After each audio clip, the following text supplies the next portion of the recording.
Léon Hennick, les funérailles de Francine Cloarec.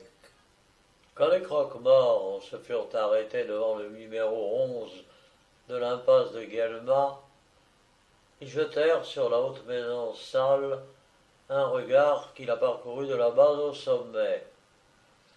À quel étage pouvait bien être la morte? Aucun volet fermé ne guidant leur investigation. Après un échange de paroles brèves durant lesquelles on les vit former un groupe très obscur sur la neige, ils pénétrèrent à la file dans le couloir béant par où leur besogne devait s'accomplir. Derrière eux, K1, K.A., sous la conduite d'un vigoureux gaillard à épais cornes, le corbillard des pauvres arriva au petit trot d'une vieille jument pisseuse. La loge du concierge était close, mais l'escalier, plein de tapage, retentissait sous les coups d'un balai agile dans le silence de la matinée. « Hé, le portier, on demande le portier !» cria l'un des croque-morts, tandis que ses camarades tapaient leurs gros souliers neigeux sur le carrelage du couloir. « Voilà, voilà, qu'est-ce qu'on me veut ?» répondit une voix fraîche, une voix de jeune fille. « C'est nous !»« Qui, vous ?»« Les pompes funèbres !» On murmura « Seigneur Dieu, déjà !» Puis sur un ton clair, la même voix reprit « Minute, je descends !» Les 4 hommes attendirent. Par la porte ouverte, le jour gris pénétrait jusqu'à eux, éclairait le dos de leur tabac noir, promenait des lueurs sur le vernis éteint de leurs chapeaux. L'escalier craquait sous un pas lourd qui se dépêchait. Au bout d'un instant, une grosse femme de 40 ans, à figure bonasse, apparut et s'arrêta un peu effrayée sur les dernières marches du rez-de-chaussée. C'était la concierge dont la robe vineuse, retroussée par devant, découvrait un jupon de tricot violet et des bas malpropres serrés à la cheville par d'énormes chaussons lacés, dont un caraco de mince flanelle laissait grelotter furieusement la poitrine flasque. Le premier moment de stupeur passé, la bonne femme se rasséréna. « Tiens !» fit-elle sur un timbre très doux, si harmonieux qu'il semblait ne point appartenir à un pareil tas de graisse. « Vous venez déjà pour la petite ?»« Oui, pour Francine Clos, je sais plus comment. »« Arec, Francine Clos Arec » affirma un croque-mort à tête sanguine. « Oui, c'est bien ce nom-là, Francine Clos Arec, une bretonne. »« Attendez que je prenne sa clé, » reprit la concierge. Elle passa entre les croque-morts, péniblement, et ouvrit la porte de la loge. Une bouffée de chaleur malsaine s'en échappa. « Mais entrez donc, ajouta-t-elle, vous vous chaufferez au moins, au lieu de rester là comme des perdus. »« Bon, dit l'homme sanguin, pourquoi faire ?» Néanmoins, ils se faufilèrent tous les 4 autour d'un petit poêle dressé sur une plaque de tôle dans un coin. Personne n'avait envie de parler. Seule une casserole bouillait avec un cliquetis de couvercle, une susurration gênante et, de temps à autre, bavait sur la fonte rougie. Brusquement, la concierge s'écria « Oh, je trouve plus la clé !» Les croque-morts ne répondirent pas. Le dos rond, les mains tendues, ils se chauffaient dans des postures de travailleurs fatigués avant de se mettre à l'ouvrage. Alors commença un bruit assourdissant, un bruit de tiroirs qu'on ouvrait, qu'on refermait, un remue-ménage de tasses dont le grincement traîna sur le marbre de la cheminée, un va-et-vient de clés passées en vue, de meubles qu'une main rageuse dérangeait. égayé par ce tumulte, un serein, dans une cage contre la fenêtre, se mit à chanter. « Mais veux-tu te taire » cria la concierge impatientée. Mais l'oiseau se sentait heureux et le cou gonflé, tout droit sur un barreau, semblable à une étrange fleur jaune, il s'évertuait à lancer des roulades. Tous les yeux étaient braqués sur lui. « Oh, ça, la mère !» finit par dire le plus jeune des croque-morts. « Nous n'avons pas le temps d'attendre, nous autres. Si on allait chercher un serrurier, ça ne doit pas manquer, bah !» La concierge lui coupa la parole. « Mais d'abord, la clé ne peut pas être perdue. Je perds jamais rien. Elle est là, pour sûr, quelque part, seulement il s'agit de la retrouver. Ce que c'est que de ne pas avoir de mémoire pour 2 sous. Chaque fois que je range quelque chose, j'ai toutes les peines pour remettre la main dessus. Oh, c'est réglé. » Et soudain, elle poussa un cri de triomphe. « Ah, je n'y suis plus guère futée. Montons. Mademoiselle Sauvageot, qui a veillé le corps cette nuit, aura mis la clé sous le paillasson. » Les croque-morts se levèrent comme un seul homme. Au moment où on quittait la loge, le cocher du corbillard, dont la haute stature, dans son manteau plantureux, barrait la haute porte de la rue, s'écria « Dis donc, Guillemette, t'aurais pas une pipe de tabac ?» « Allez, si, attrape. En te remerciant, ma vieille. » Et il ajouta « Oh, je crois que le bon Dieu va encore nous plumer les pigeons. » On s'engagea dans l'escalier. La concierge précédait les 4 hommes et, tout en grimpant, déjà essoufflée au bout de quelques marches, les mains sur les cuisses, elle trouvait le moyen de jaboter. « Oh, cette pauvre Francine 20 ans à peine, oh, elle n'a pas traîné longtemps. J'en suis encore sans dessus-dessous. Je la vois toujours comme quand elle est arrivée de son pays, une vraie fleur. Elle voulait entrer en place chez les bourgeois. Malheureusement, elle ne savait pas cuisiner. Et à Paris, la cuisine, c'est tout. Alors, n'est-ce pas, elle a fait des ménages, ça lui a aidé à vivre. Il n'en manque pas dans la maison qui gagne de l'argent avec je ne sais quoi. Oh, elle aurait pu faire comme celle-là, mieux même, mais ça n'entrait pas dans son idée. Sage, l'enfant, aussi sage qu'une image, jamais plus d'un homme à la fois. Mais faut-il pas que les jeunes gens s'amusent? Aurait de vrai une bonne fille, elle est courageuse. Toutes mes commissions, c'est Francine qui me les faisait. Il y a 5 mois, j'avais passé un chaud et froid dans le ventre. Eh bien, 3 fois par jour, elle descendait me frictionner. Et ça n'empêchait pas de trouver du temps pour l'artiste du 6e qui faisait ses portraits avec elle. Un beau jour, ils ont couché ensemble. J'aurais voulu que ça dure, mais ils ne se sont pas arrangés. Elle a la morte à 7 heures. L'avant-dernière nuit, M. Vigneron, son voisin, a entendu comme un gargouillement. Alors, il dormait à moitié. C'est lui qui m'a dit la chose, pas plus tard qu'hier. Oui, oui, nous dit ça. Un sacré exercice pour mes pauvres jambes. Maintenant, une puanteur d'égout, une odeur de graillon rance et de charnier encombrait la respiration, s'échappant des cabinets mal fermés, des plombs ouverts de certaines portes, de la poussière huileuse et humide répandue. Et tout cela, chassé par l'air glacial de l'impasse, avait escaladé l'escalier, s'était donné rendez-vous au 6e étage de la misérable maison.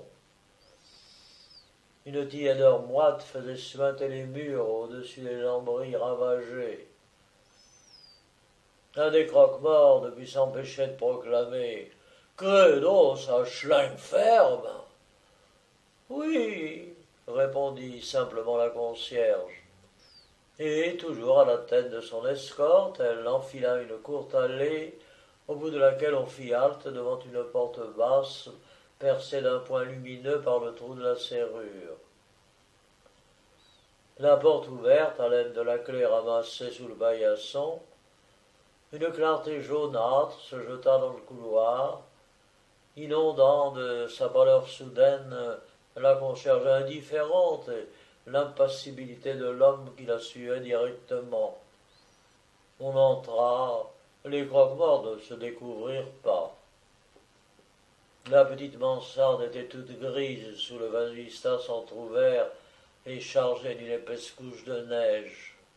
Le lit en fer où reposait Francine paraissait maigre. Elle, longuement plate, enveloppée jusqu'au cou dans la blancheur douteuse d'un drap quelconque, ses piètres cheveux blonds, rares aux tempes dispersés dans les creux du traversin, le front buriné de rides légères, la bouche déjà vieillie par 24 heures de rigidité, semblait une statue de cire abîmée grâce au chaos de 1000 voitures foraines détériorées par d'innombrables exhibitions. Entre ses paupières, qu'une liqueur céreuse mouillait, on apercevait un coin de ses regards qui avaient été bleus. Aucune croix ne lui barrait la poitrine.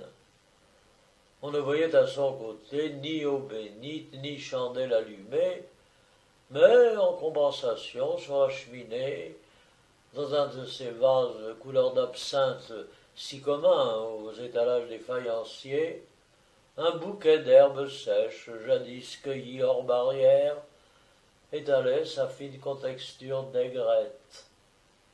Tout était d'une propreté méticuleuse autour du cercueil allongé en plein milieu de la mansarde. La malade avait dû se lever, peut-être la veille de sa mort, afin de ranger et d'épousseter son ménage. Non loin d'une confection pitoyable, effiloquée, pendue à un clou, défroque sur laquelle un chien n'aurait pas voulu dormir, la photographie d'un garçon bouché, le dernier amant de Francine, se pavanait en tablier blanc au centre d'un cadre payé 20 centimes dans un bazar. Le reste avait été volé par la concierge. Il faisait très froid. « Allô, hé, hop, hop, Guillemin !» fit le croque-mort à la tête sanguine. Et rejetant son talma sur ses épaules afin d'avoir les bras libres, il alla se planter au pied du cadavre. Mais Guillemin opérait un creux dans l'assure du cercueil. Un camarade le remplaça. « Vous tenez à l'emporter avec le drap ?» demanda la concierge, l'œil pétillant d'avidité. Ils répondirent « Ce sera comme vous voudrez. » « Bien sûr, il vaut mieux le laisser, reprit-elle. Les vivants n'en ont plus besoin que les morts. » Et sans plus de façon, elle l'attira délicatement et le jeta sur son bras sans le plier. Francine était nue. On l'avait dépouillée même de la chemise où elle avait sué pour mourir. Rien ne voilait ses seins flétris, ses côtes aussi saillantes que des passementeries sur un dolman, l'ossature de ses larges hanches au fond desquelles son ventre glabre ne se soulevait plus. Ses jambes émaciées, très grosses aux genoux et aux chevilles, ressemblaient à de l'ivoire vieilli. Un mince porte-bonheur en cuivre, quelque souvenir d'amour sans doute, cerclait encore son poignet droit. Et comme les croque-morts, pris d'émotion, s'étaient regardés, la concierge rendit le drap.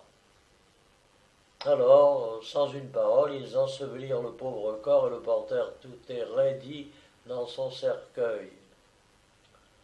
Un flot de sueur de bois, histoire de boucher les trous, paracheva la cérémonie. Le long couvercle de sapin vissé, il ne s'agissait plus que de faire descendre au fardeau les 6 étages gluants de la maison. Les croque-morts crachèrent dans leurs mains et soulevèrent la bière. Matin, elle était lourde. Quand tous eurent trouvé une position satisfaisante pour qu'aucun effort ne fût perdu, ils avancèrent de quelques pas. Tonnerre, voici que l'angle formé par la porte et le mur du couloir manquait de tournant à cette heure. Le cercueil fut dressé et la tête de la morte en bas, puis descendu en hauteur dans l'étroit corridor. Et pendant qu'on se remettait en marche, après de nouvelles difficultés pénibles, la concierge courut frapper à une porte, au fond du même corridor. « Monsieur Richard !»« Quoi ?» répondit celui-ci. « C'est prêt. Bon, j'arrive. » La descente du cercueil s'opérait mal. À chaque instant, un choc terrible de catapulte ébranlait la rampe de l'escalier, gémissait dans la cage sonore.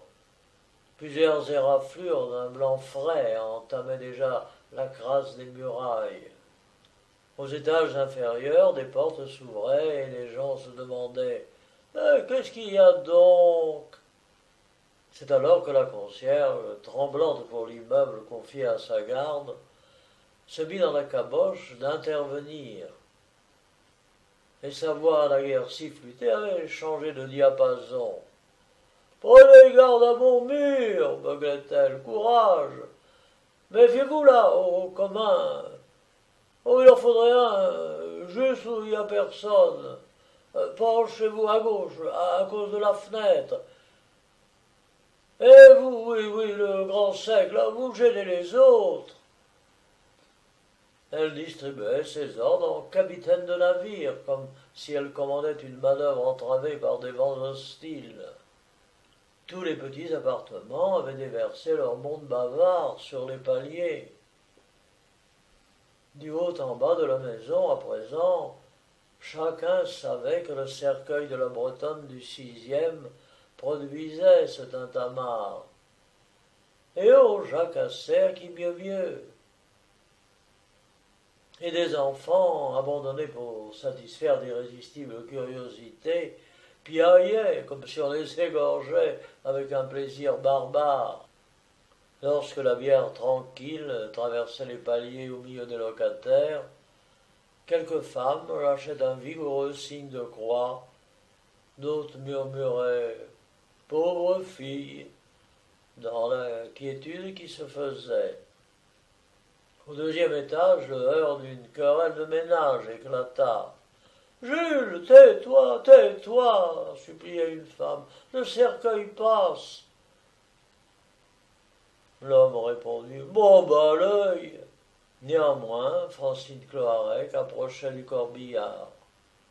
Aussitôt en bas, dans le couloir principal, les croque-morts éprouvèrent le besoin de se reposer. Ils l'avaient bien gagné, sans compter un verre de vin, mais aucun cœur philanthropique ne se décidant à les secourir, ils gardèrent leur soif pour plus tard. La bière gisait piteusement à leurs pieds, tandis qu'ils s'épongeaient la face avec de larges mouchoirs. Le trottoir, où de gros flocons légers tombaient comme des plumes, avait un aspect de mélancolie crapuleuse. Une couverture de neige commençait à vêtir de blanc le dais noir du corbillard, dont on n'apercevait qu'une maigre partie sur 2 moitiés de roue. « Ah, monsieur Richard, voilà !» dit la concierge, qui prestement avait mis des galoches, passé un châle, s'était campé sur le chignon un antique chapeau qui tout tremblait dans la candeur d'un grossier montage artificiel, quelques brindilles perlées. L'ex-amant de Francine, Joseph Richard, le peintre, dégringolait en effet les dernières marches de l'escalier. Rien ne distinguait du vulgaire. Il était accompagné par un garçon pansu dont les yeux entr'ouvris luisaient au-dessus d'une paire de joues très nourries. L'un et l'autre étaient assez flambants dans leurs interminables gratteuses, la figure propre, la barbe peignée. Sur ces entrefaites arriva une vieille dame, modeste rentière, pour qui Francine, lors de son arrivée à Paris, avait apporté une lettre de recommandation. « Bonjour, madame Brachet !» s'écria la concierge. Celle-ci répondit « Bonjour, madame !» Un bonnet de deuil à superbe ruban la coiffait. Elle avait aussi un paletot garni de renards, des caoutchoucs. D'ailleurs, elle ne s'était jamais occupée de la Bretonne, si ce n'est pour venir la sermonner en temps importun. Mais déjà, les croque-morts avaient empoigné le cercueil et l'avaient glissé dans le corbillard où il s'était allongé avec un grondement sourd. En un clin d'œil, il fut caché sous l'énorme housse usée, frangée de blanc. Clac, un coup de fouet cingla le dos de la jument. À droite et à gauche, les ouvriers funèbres réglaient leurs pas sur celui de la bête.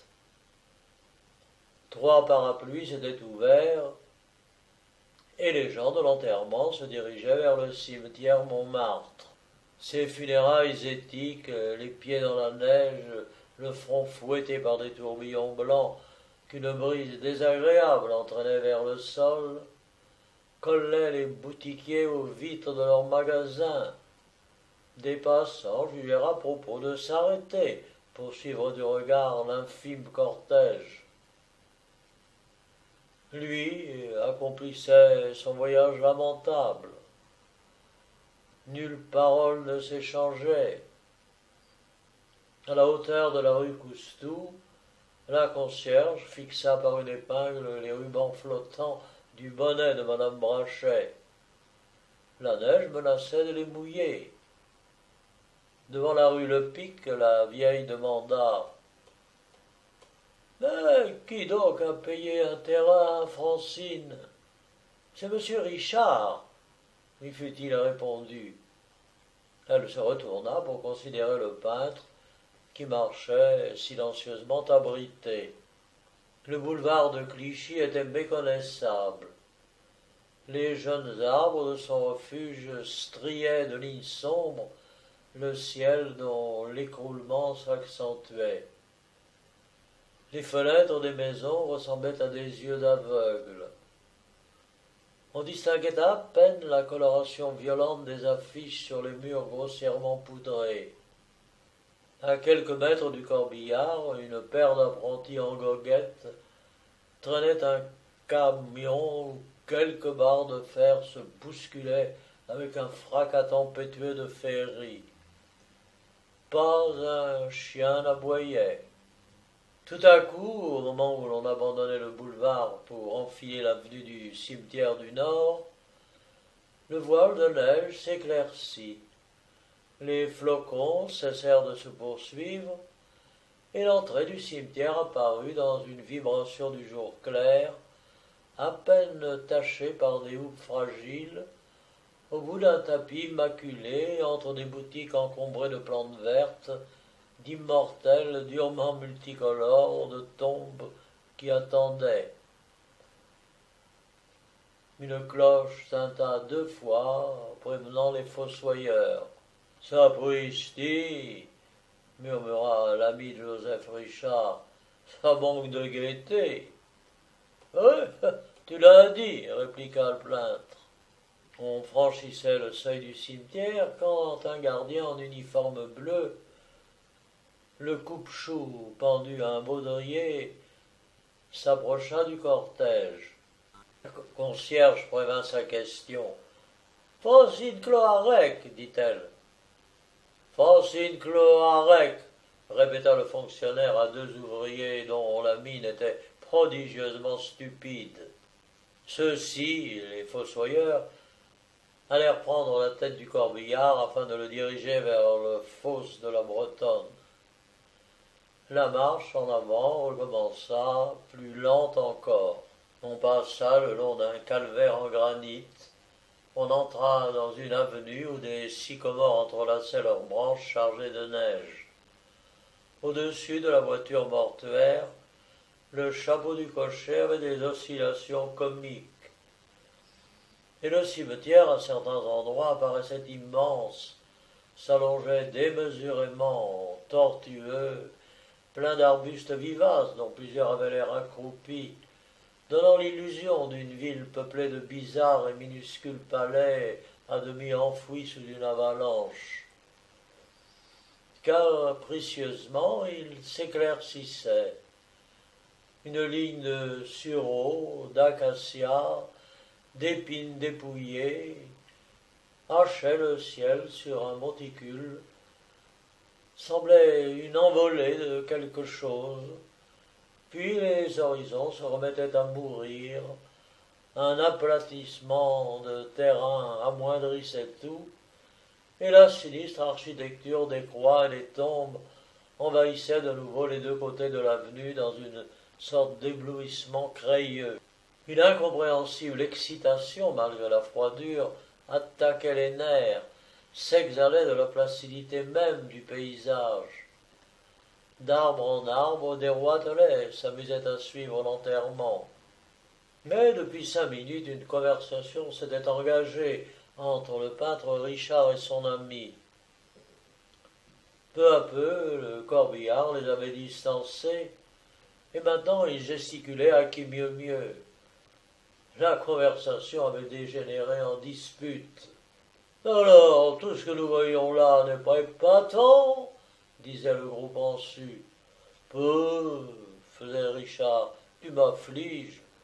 Bon, allez, je suis sûr que tu préfères ton infecte forêt de Fontainebleau, n'est-ce pas ?»« Mon infecte forêt, reprenait l'autre en haussant les épaules.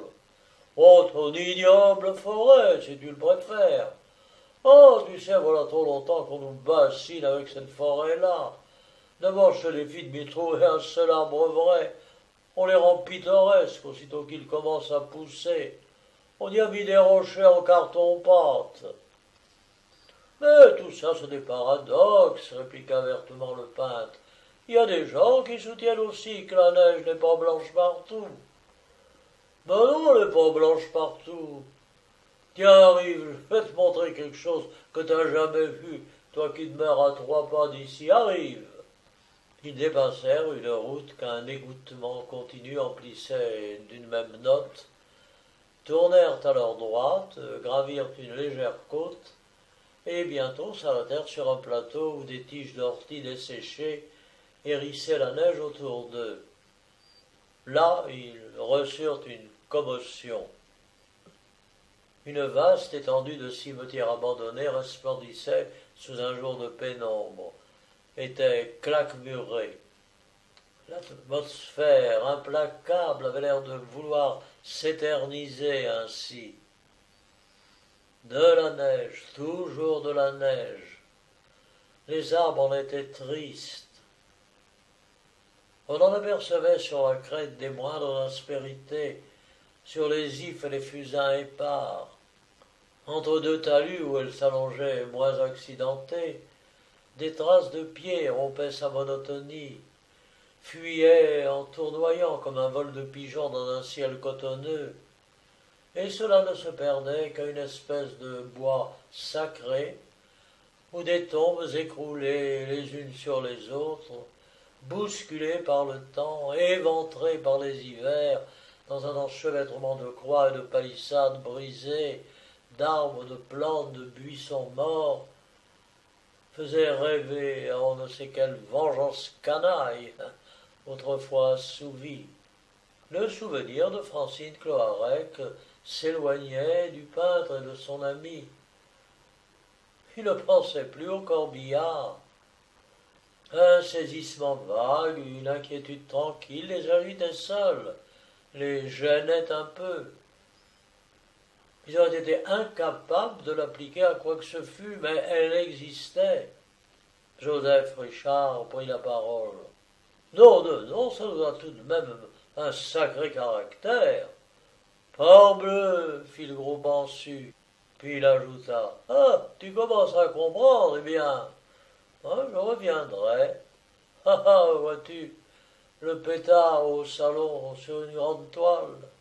Il faut peindre sans ça, rien sacrifier à la convention, parce que si tu veux retrancher ou ajouter quelque chose, ce sera plus le cimetière Montmartre. Le public doit pouvoir comparer. Qu'est-ce que tu dis de ce fond de maison inégal, de gigantesques cheminées d'usines, de hangars, et de la trouée à gauche sur une houle de toit? Oh, doit-il faire assez froid là-dessus, hein, sacristi?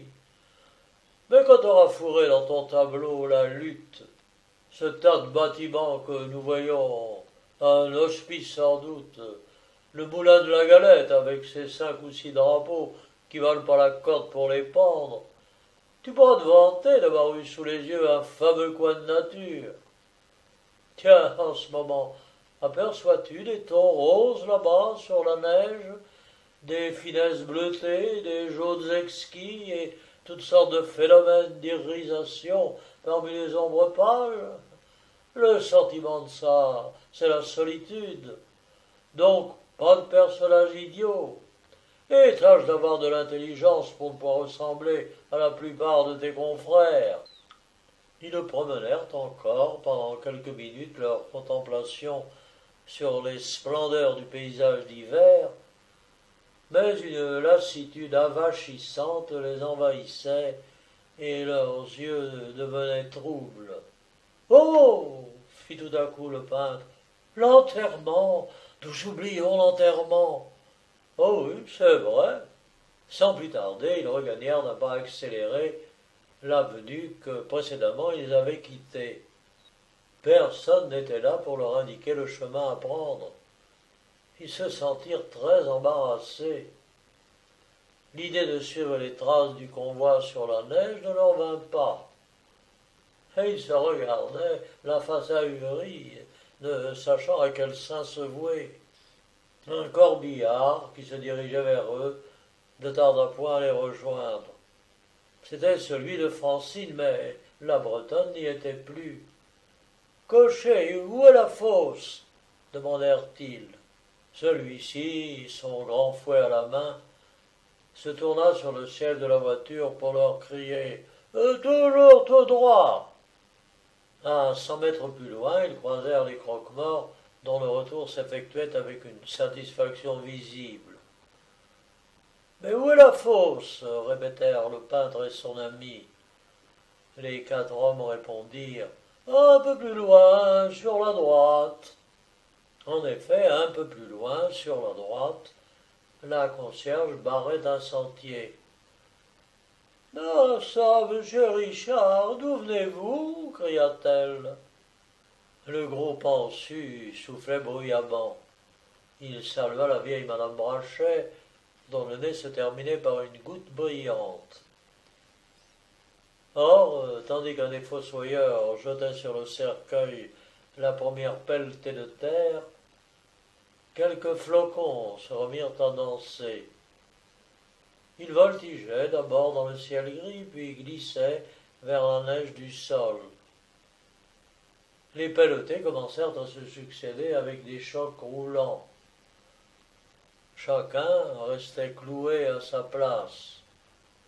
« Eh bien, fit brusquement la concierge en ouvrant son vaste parapluie, qu'est-ce que nous faisons ici, plantés comme des pieux?